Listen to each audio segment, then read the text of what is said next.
Dans les hôtels de luxe, personne ne peut avoir l'outrecuidance de présumer que vous ne faites pas partie de l'hôtel. Même si vous arrivez habillé comme un clochard, vous pouvez être Johnny Depp. Oui. Donc on est un peu obligé de vous accueillir royalement.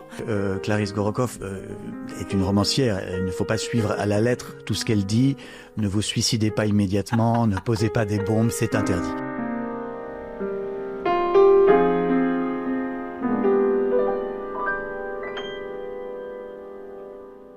Clarisse Gorokoff, bonsoir. Bonsoir Frédéric. Bienvenue chez La Pérouse pour une nouvelle conversation. Vous étiez venu il n'y a pas très longtemps. Il y a 3 ans. Il y a 3 ans pour votre livre précédent intitulé « Défaire l'amour ». Ouais. Eh bien, cette fois-ci, vous venez pour parler de votre nouveau roman publié chez Actes Sud, dont le titre est Femme tout au bord. Femme tout au bord. Tout au bord de quoi, là Vous le saurez en regardant l'émission. Donc, ce livre, Femme tout au bord, vous écrivez dans le mot que vous avez que vous avez envoyé à la presse. J'ai traversé cette histoire à peu de fiction près. Donc, j'arrive pas à comprendre si ça veut dire que c'est une fiction ou si c'est vrai. Ça veut dire que l'idée originelle est vraie. En fait, j'ai vraiment vécu ce voyage et j'ai fait ces rencontres et cette correspondance avec cette femme à l'article de la mort. Et ensuite, bien sûr, emportée par le processus d'écriture, la fiction a été plus qu'une tentation et peut-être même aussi un cheval de Troie. D'accord. Donc au départ de l'histoire, il y a une liaison amoureuse avec un garçon à New York pendant 5 mois. Et puis il a le mauvais goût de vous quitter brutalement. Et vous devenez ami par correspondance avec sa mère, avec la mère du gars qui vous a largué. Il m'a pas vraiment largué, c'est fictif. Personne ne m'a jamais largué. C'est ça que je voulais savoir. Non, ça c'est important. Impossible. Non, c'est pas possible. Oui, Jamais je laisserai un individu me faire ça. Non. Par contre, on s'est très bien entendu. Et il m'avait parlé de sa mère en me disant vous entendriez bien ma mère et toi. Et c'était avant qu'il apprenne qu'elle était malade et je trouvais ça très freudien déjà, un type avec qui j'avais couché 2 fois et qui me dit tu t'entendrais bien avec ma mère. Mais ça m'avait donné envie de mais c'est beau, souvent c'est des espèces de quand même d'intuitions assez fulgurantes qu'on a. Et elle habitait au Nouveau-Mexique et je m'étais dit un jour j'irai rendre visite à cette femme qui a l'air très chouette et j'en profiterai pour visiter le Nouveau-Mexique. Mais peu de temps après, il a appris cette nouvelle dramatique, tragique même, que cette femme était atteinte d'un cancer du pancréas, alors même que son mari était cancérologue et qu'un de ses 3 fils était cancérologue aussi. Donc échec thérapeutique. Exactement. Oui. Et alors donc du coup, ça m'a fait penser à un livre d'Anna Gavalda qui s'appelait Je l'aimais, où il y avait une femme quittée qui devenait amie avec le beau-père. En fait, il y a un peu cette configuration dans Je l'aimais. C'est vrai que bon, on a l'impression que la narratrice est un petit peu comment dire, un peu désaxée de devenir amie avec la mère du garçon, mais ça se passe d'abord uniquement de manière épistolaire. Oui. Ce sont des emails c'est un roman, mais enfin, elles s'écrivent beaucoup et elles apprennent à se connaître par écrit. Donc c'est grâce à l'écriture. En fait, c'est une amitié qui naît de la littérature. Oui, voilà. En fait, elle écrit un premier message un peu pour dire bonjour, au revoir, parce qu'elle sait qu'elle va jamais rencontrer cette femme.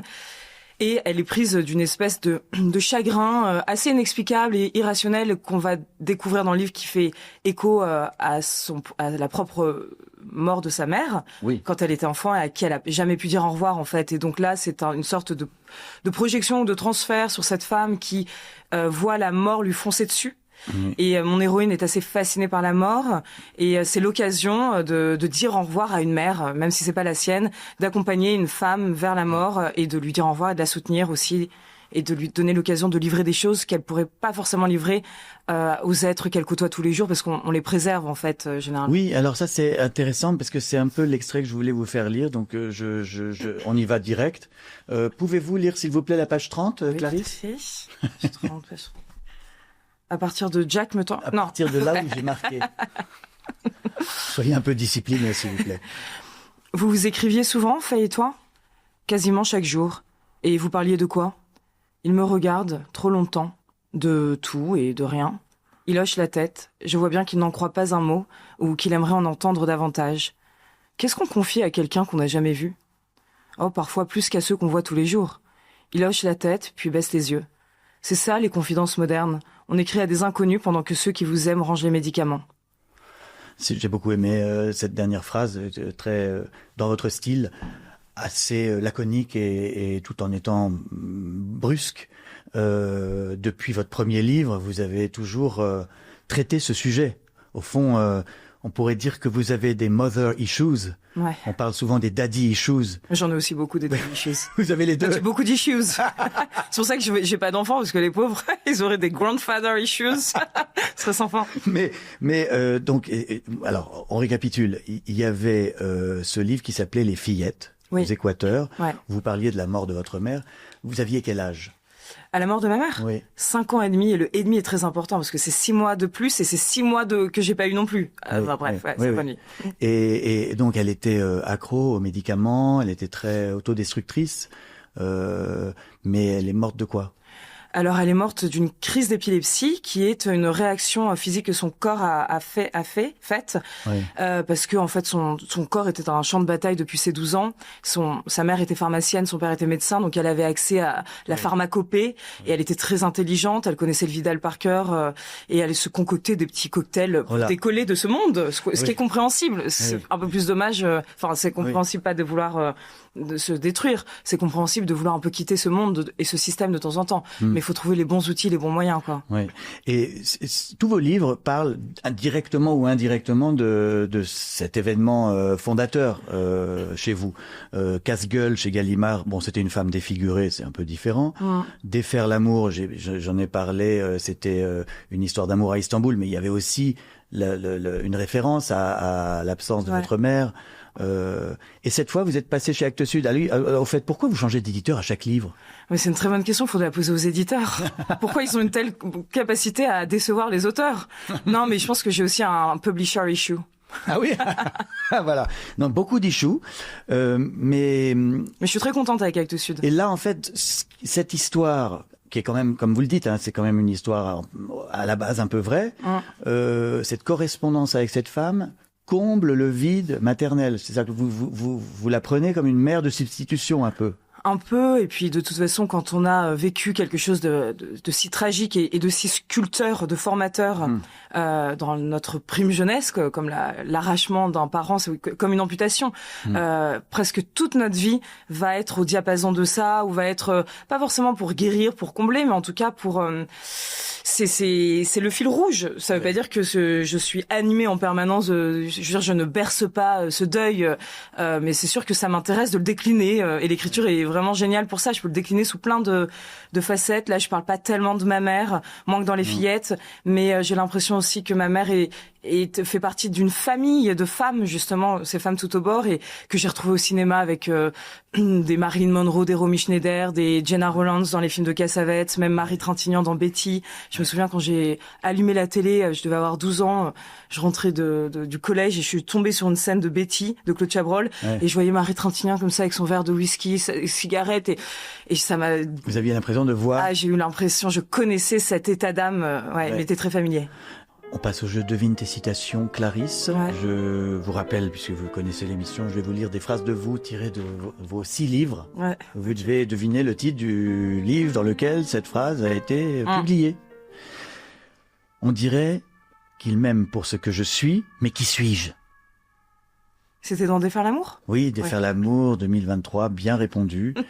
Est-ce que vous avez répondu à cette question, et même pour qui je suis, mais qui suis-je? Est-ce que vous savez qui vous êtes aujourd'hui? Non, justement, j'essaye à chaque livre. Si, je pense avoir une... Est-ce que chaque livre permet de se rapprocher de la réponse? Oui, voilà, exactement. Merci d'avoir si bien formulé. Comme si on pelait un oignon. Mais je pense qu'il n'y a pas vraiment... Moi, je crois au mystère qu'il faut pas percer. Je pense qu'on est des mystères ambulants et qu'à la fin, c'est pas comme si on allait tomber sur un... Ah, maintenant j'ai compris, l'énigme. Et à ce moment-là, quick. Voilà, exactement. Une autre phrase de vous. Manquer d'une mère, c'est porter en soi jusqu'à la tombe une fêlure. Les Fillettes. Les Fillettes, 2019. C'est marrant parce que ça fait encore un point commun avec Charlotte Casiraghi qui vient de publier un livre intitulé La Fêlure. Il y a une épidémie de femmes fêlées en ce moment. Je ne sais pas ce qui se passe. Peut-on... Alors je lui ai demandé, je lui ai posé cette question et la réponse était difficile. Peut-on écrire quand on va bien? Ah oui, moi j'ai besoin d'aller très bien pour écrire. Mais de toute façon, j'ai besoin d'aller bien tout le temps. Oui. Si je vais pas bien, je suis mal. Mais vous voulez dire, vous n'arrivez pas à travailler quand vous Non. Si je vais pas bien, il faut que j'aille dans la nature, il faut que je fasse quelque chose. Il faut pas que j'aille, comment dire, bien dans mon corps. En tout cas, il faut que je me sente bien. Il faut que je sois, je suis pas comme ça. Là. Non, il faut vraiment que je me sente bien. Mais écrire quand tout va bien. Mais tout ne va jamais bien. Oui. C'est pas possible. Il y a toujours des trucs qui nous martèlent le cerveau, le cœur, qui viennent nous. Donc, mais en tout cas, être bien dans son corps. Ouais. Dans votre livre Femme tout au bord, il y a une phrase que vous dit la mère qui est malade. Elle vous dit prends soin de ta tristesse. Ça, c'est quelque chose qu'elle vous a vraiment écrit. Enfin, c'est très beau cette phrase. Ouais, pas vraiment. Mais elle a. Ça veut dire que vous êtes une bonne romancière. Ouais. Prends soin de ta tristesse, c'est un peu votre moteur. Alors, comme je me méfie énormément de l'idée de la complaisance et justement de bercer un peu trop son mal-être, non, mais par contre accueillir tout ce qui nous traverse et se dire que d'ailleurs c'est pour ça que le suicide est intéressant parce que le lendemain on peut aller bien et accueillir le côté complètement cyclique de la vie, de nos humeurs. On est quand même des êtres d'hormones, d'humeurs, de vagues à l'âme, la météo, je veux dire, moi j'ai l'impression qu'on est comme le ciel breton quoi. Donc faut être patient quand même avant de prendre des décisions radicales. Ce que dit Salinger aussi, il dit les poètes prennent la météo personnellement. Ah, c'est bien ça, complètement. Vous êtes un grand fan de Salinger. Ah oui, j'adore. Autre phrase de vous. Les gens blessés savent que rien ne dure. Où avez-vous écrit ça? Eh ben, dans Femme tout à bord. Non, dans Les Faire l'amour, d'accord. Oui. 2023. Donc là, dans le dernier, le titre pourrait être L'amour dure 5 mois.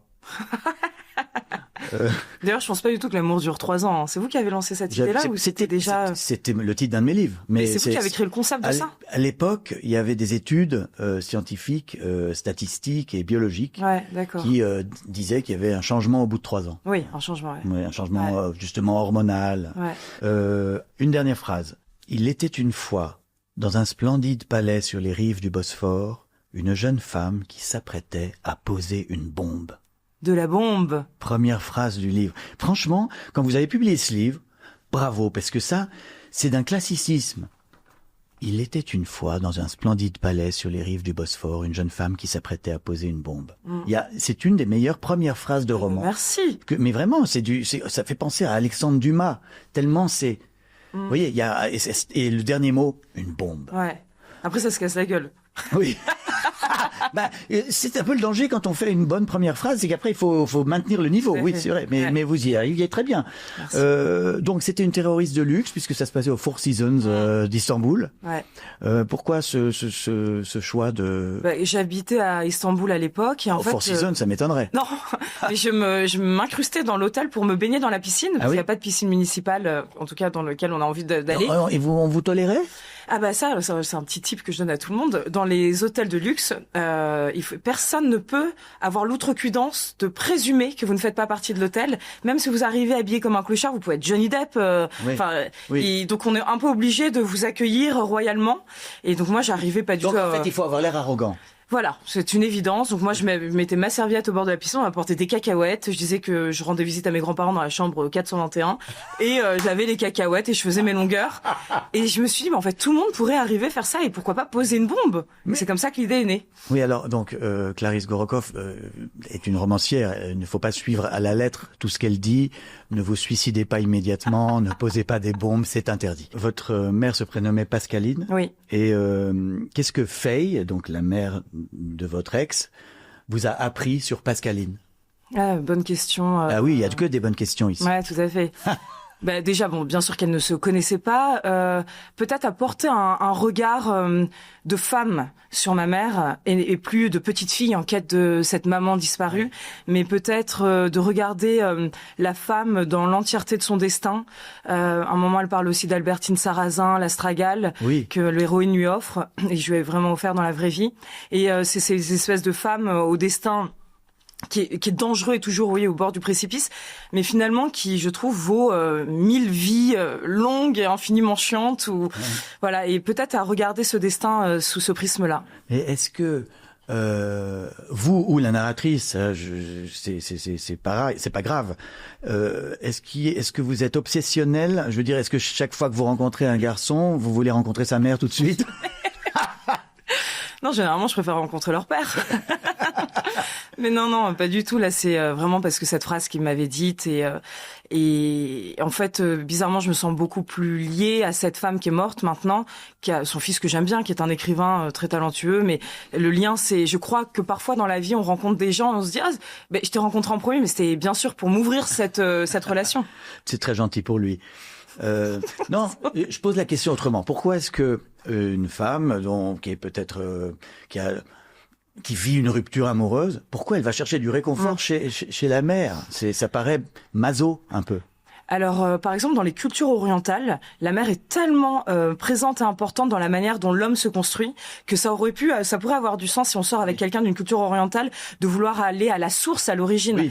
Mais moi, je dirais que de manière générale, quand on a aimé quelqu'un ou même quelque chose, on veut trouver l'origine de cette chose. Et ça peut être l'origine factuelle, comme ça peut être l'origine divine, si on croit en Dieu. Mais se dire, mais là, en l'occurrence, comme elle va aussi dans la maison où il a grandi, c'est qu'est-ce qui a peuplé, qu'est-ce qui a créé cet être que j'ai aimé. Et voilà, cette femme, mais aussi son père et tout l'environnement assez particulier dans lequel il a évolué. Oui. Êtes-vous, alors parce que c'est un des sujets du livre, c'est peut-être même le sujet caché du livre, êtes-vous pour ou contre le suicide assisté? Complètement pour, et je dirais même, c'est peut-être que vous allez devoir le censurer, je suis pour le suicide. Oui. Et je pense que les personnes qui choisissent, je pense que quand on arrive sur cette terre et dans cette vie, sans avoir rien demandé, même si certaines personnes dont moi croient au contrat que l'âme fait avant d'arriver pour être incarné, mais parfois on oublie qu'on a passé ce contrat, et puis je pense qu'on devrait toujours avoir la possibilité de partir de toute chose et de tout endroit. Si on va à un spectacle, à une fête et qu'on s'ennuie, on peut partir. L'idée, c'est pas de pousser les gens. Mais on n'est pas obligé de se suicider parce qu'une fête est ennuyeuse, par exemple. Non, bien sûr, mais je veux dire, avoir la possibilité de partir et d'être l'auteur de sa vie jusqu'à la fin, pour moi, ça me paraît absolument très important. Et par contre, que la société ne fasse pas en sorte d'encourager les gens qui ont des petites vagues à l'âme. En fait, je pense qu'il devrait y avoir presque un ministère de la mort ou du suicide où les gens devraient se dire, bon, la vie, c'est quand même des vagues. Parfois, il y a des vagues qui vont atteindre très fortement le système nerveux. Je pense qu'on se suicide pas que quand on est malheureux. Je pense qu'on se suicide quand il y a un courant trop élevé et qu'il faut couper le courant. Et je pense qu'il faudrait qu'il y ait des gens tout le temps, pas que des psys, qui apprennent à distinguer la différence entre un désespoir, vraiment quelque chose qui est insupportable, on ne supporte pas l'existence, et une coupure momentanée du courant. Ah oui, d'accord. Donc il y aurait un ministère de la mort et on irait faire sonner à la porte quand on va pas bien, pour savoir si ça va aller mieux ou s'il vaut mieux et puis pour retrouver pour trouver des recours qui sont pas juste des recours médicamenteux, mais avec des gens dont la spécialité serait d'aller convoquer chez ces personnes ce qu'il y a en eux de très précieux, d'unique, et peut-être leur mission de vie, je sais pas, mais ça devrait être beaucoup plus au centre de notre société, de notre système, ça. On va pas couper ce passage, c'est très intéressant, mais en revanche, beaucoup de gens vont réagir, et sans doute les gens qui sont contre l'euthanasie ou vous voyez, contre le suicide assisté ou enfin l'aide à mourir, disent en général non seulement le risque c'est on change d'avis le lendemain, mais c'est aussi que ça pousse la santé, les proches et même les soignants peut-être à accélérer les choses. C'est ça le danger. Bien sûr, non. Vous comprenez ça? Tout à fait. Tout le côté un petit peu plus logistique de la mort. Oui. Là, je vais pas me prononcer là-dessus. Tout ce que je sais, c'est qu'il y a beaucoup trop de souffrances inutiles en fin de vie, mais qu'on va être de plus en plus nombreux à être amenés à se voir mourir, puisqu'il va y avoir de plus en plus de maladies sur le temps long. Et en fait, qu'est-ce qu'on va faire de ce chapitre final de notre vie, qui est un chapitre très important et qu'il faut soigner, vraiment soigner. Il faut soigner pas juste le corps pour qu'il reste en vie, il faut soigner l'atmosphère de cette fin de vie, la manière dont on peut laisser une trace. Il faut encourager les gens, au même titre qu'on leur donne des médicaments aux soins palliatifs, peut-être laisser incarner avec un stylo et leur dire, si vous avez envie d'écrire une phrase pour vous, pour quelqu'un, n'hésitez pas, c'est là. Peut-être que les soignants, même s'ils ne sont pas des animateurs d'ateliers d'écriture, peuvent avoir le réflexe d'encourager ces choses-là à mettre du sens et à créer des liens, parce que c'est sûr que les gens, quand ils sont dans ce chapitre-là, c'est souvent administratif et médicamenteux. Comment ne pas souffrir et comment organiser ses funérailles. Mais qu'est-ce qu'on fait du sens de la vie, de l'âme, de tout. Et c'est d'ailleurs ça, c'est vraiment ça le livre, votre livre Femme tout au bord. En fait, quand je disais Femme tout au bord de quoi, de la fin, c'est ça. Et au fond, en accompagnant Faye, vous réalisez ce que vous n'avez pas pu faire avec votre propre mère, non? Oui, tout à fait. C'est ça l'idée, oui. Elle est tombée dans le coma pendant 4-5 mois. À l'époque, on pouvait pas, c'était en 95. Il était hors de question que des gamines aillent dans un hôpital à Clamart voir une femme inanimée sur son lit. Aujourd'hui, les choses seraient différentes parce qu'on questionne justement comment accompagner même des enfants face à la mort. Et parfois, voir une réalité vaut mieux que d'être dans cette espèce de déni un petit peu. On veut protéger les enfants et finalement, ça va les hanter toute leur vie. Moi, c'est 4 mois et demi. Je me dis, peut-être que ma mère, en fait, au stade final du coma, elle s'accrochait parce qu'elle attendait qu'on vienne lui dire au revoir. Donc, c'est sûr que là, ça a été l'occasion. De toute façon, j'ai été démesurément déstabilisée et chagrinée par la maladie et la mort de cette femme, alors que je l'avais jamais vue. Oui, c'est sûrement lié à ça. Et non, mais c'est très beau ce que vous dites, tout ce que vous dites sur la fin de vie.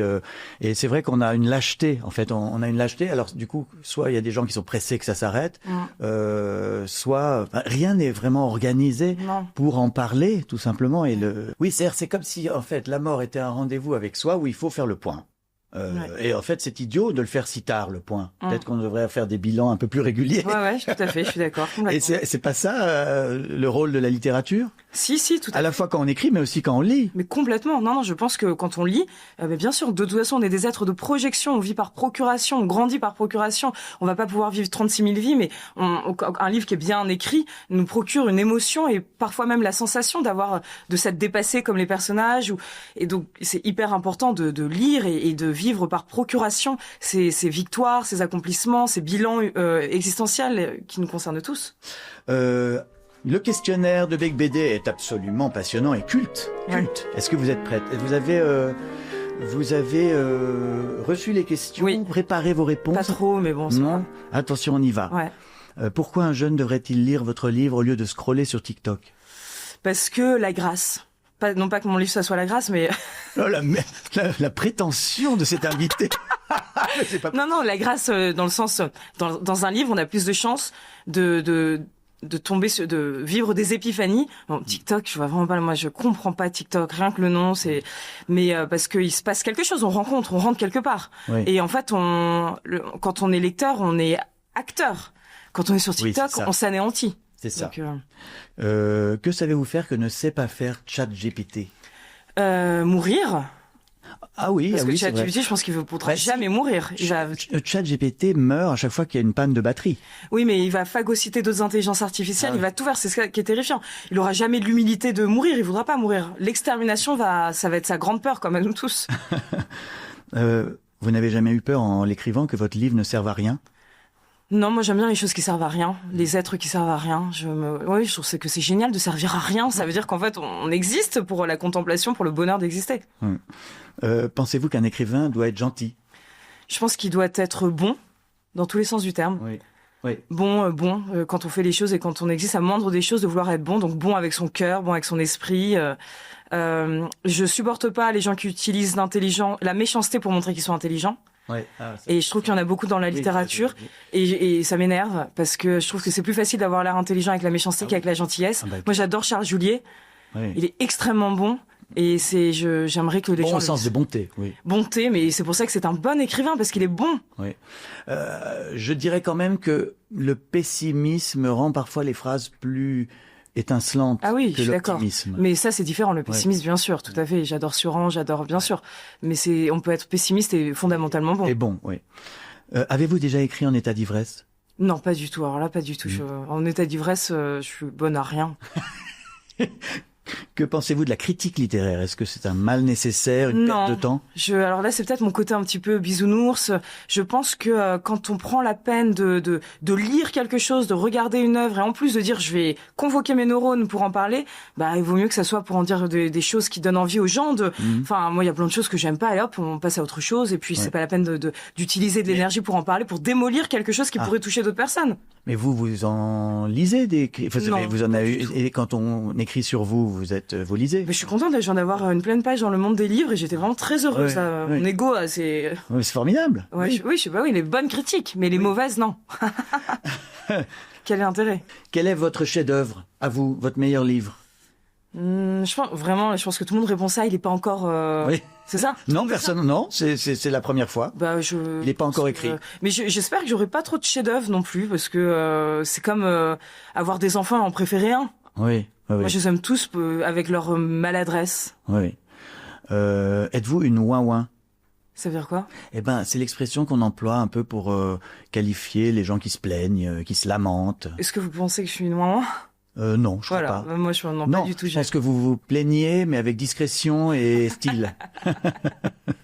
Le but de la littérature... Ah, ça, c'est pour vous, ça. Le but de la littérature n'est-il pas de mentir sans se faire prendre? Ah, c'est de vous cette citation? C'est vous qui avez... Ouais, j'adore. Il y a un côté espiègle, les joueurs et Doisson... Qu'est-ce que la vérité? Et je suis une très mauvaise menteuse dans la vie de tous les jours, parce que ça se voit comme... c'est vraiment... J'ai essayé une fois aussi de voler dans un magasin à Londres à 15 ans.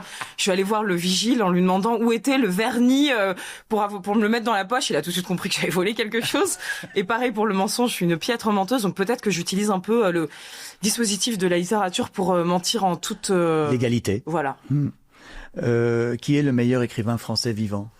Je viens de faire un post sur lui ce matin. Il s'appelle John Jefferson Cell. Ah, ça alors! Je l'adore. Oui. Je trouve que c'est un styliste incroyable on pourrait qualifier son écriture d'exigeante, mais je trouve que c'est justement nécessaire de remettre de l'exigence. Il a un nouveau roman qui sort là. La matière humaine et qui est sublime. Et qui se passe que dans les boîtes de nuit. Hein. Oui, il fait parler la drogue. Et c'est vraiment... C'est sublime. Tiens, je vais lui faire signe. Très bien, formidable. Et le meilleur écrivain de la planète? De la planète? Vivant, oui. Oui. Ah, waouh. Je sais dans les vivants. Je sais pas. Cherchez parmi les auteurs espagnols, allemands. J'avais beaucoup aimé Manuel Villas Ordesa. Ah oui. J'avais été vraiment, je m'étais dit que c'était un de mes livres préférés. C'est splendide. Ouais, c'est splendide. Manuel Villas. Bon, merci beaucoup, Clarisse Gorokoff. On frappe à la porte, ça doit vouloir dire que je dois partir. Vous vous dérangez, il y a un monsieur qui vient d'arriver. Oh, un monsieur qui vient d'arriver, entrez. Voilà. Entrez. Qui c'est? Venez. Vous voulez ma place? Venez. Bonjour mesdames. Bonjour monsieur Becbédé. Regardez qui est là. Vous le voyez ou pas? Regardez qui est arrivé. Mais c'est vous. Comment ça, moi, je comprends rien. Je me mets où? Merci beaucoup. Lisez Femme tout au bord de Clarisse Gorokoff chez Actes Sud. Bonsoir.